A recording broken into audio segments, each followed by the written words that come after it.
అందరికీ సంబంధించి ఒక విషయం చెబుదాము అని చాలా మందికి తెలిసే ఉండవచ్చు. ఇది నేను పొద్దున మార్చుకున్నప్పుడు నాకు అనిపించింది నేను అందరికీ ఒకసారి తెలియజేస్తే బాగుంటుంది అని.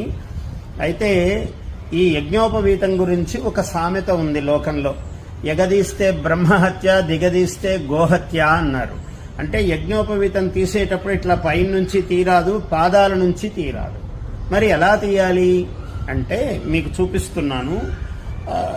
ఉపవీతం చిన్నతంతుం జీర్ణం కశ్మల దూషితం విసృజామి పునర్బ్రహ్మన్ వర్చో దీర్ఘాయురస్తుమే అని మంత్రం చెప్పిన తర్వాత ఇగో ఇలా పట్టుకోవాలి. ఈ 3 వేళ్లతో దూరంగా ముందు దండలాగా వేసుకుని తీయవలసిన పాత యజ్ఞోపవీతం ఇలా వేసుకుని ఒకసారి ఇలా 1, మళ్ళీ 2, ఇలా 3వసారి ఇలా అన్న తర్వాత ఇప్పుడు దీన్ని ఇలా వేసుకుంటే ఇది ఇలా వస్తుంది సులభంగా.